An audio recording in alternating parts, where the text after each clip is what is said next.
पाडोळीच्या देवीचं मंदिर जेवढंच प्रसिद्ध आहे ना, तेवढंच इथल्या कुस्त्या सुद्धा प्रसिद्ध आहे. चला म्हणलं आपण पण मस्त एक दोन डाव पाहू. तर राम राम मंडळी, स्वागत आहे तुमचं आजच्या ब्लॉग मध्ये. रोजच्या सारखा आज बी आपला बुलढाण्याला दौरा होता आणि आज आहे ना तुमच्या भावाला उरेल औषध परत करणं होतं. कारण की आता आहे ना काही हरभऱ्यावर फवारणी करायचं काम नाही. म्हणलं घरी पडल्यापेक्षा परत दिलेलं बरं. भाईच्या दुकानावर आलो आणि उरेल औषध परत करून दिलं. त्यानंतर आहे ना भाऊ आम्ही आलो होतो बँकेत. तिथं पैसे जमा करायचे होते, ते करून दिले आणि लगेच पाडोळीच्या बँकेत आलो. तिथले पण किरकोळ कामं होते ते करून घेतले आणि लगेच निघालो घराकडं. घरी जाऊन मस्त जेवण बिवणं करून आहे ना आम्ही परत निघालो होतो पाडोळीला. कारण की आज आहे ना पाडोळीची जत्रा होती. आता आपल्या गावाच्या एवढ्या जवळची जत्रा म्हटल्यावर गेलंच पाहिजे. गाडी पार्किंगला लावून दिली आणि म्हणलं चला पहिले दर्शन घेऊन येऊ. मस्त दर्शन वगैरे घेतलं. आतापर्यंत चपला बुट चोरी होताना पाहिलं, पण आज बुटाच्या आतला स्पंज चोरी होताना पहिल्यांदाच पाहिलं, आणि ते बी तुमच्या भावाच्या बुटातला. पण जाऊ द्या भाऊ, असं म्हणतात की चप्पल बुट चोरी झाली ना की आपल्या मागची दलिंद्री जात असती. पण आम्हीच दलिंदर आहे भाऊ, त्याचं काय. पाडोळीच्या देवीचं मंदिर जेवढंच प्रसिद्ध आहे ना,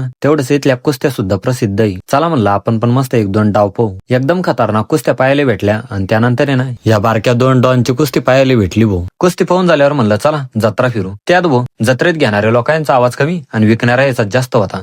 कोणती घडी घ्या 100 रुपये, कोणती घडी घ्या 100. जत्रा उठून गेल्यावर भी 2 दिवस डोक्यात आवाज तेच घुमत होता. त्यात वो आमचे 2 मित्र मेल्यात घुम गए थे. ले टाइम शोधने के बाद भी सापडे नहीं. फिर हमने भी सापडना छोड़ दिया और नए दोस्त बना ली. आता हे नवीन मित्र मिळून आम्ही त्याला सापडतो. तोपर्यंत तुम्ही घ्या फॉलो करून.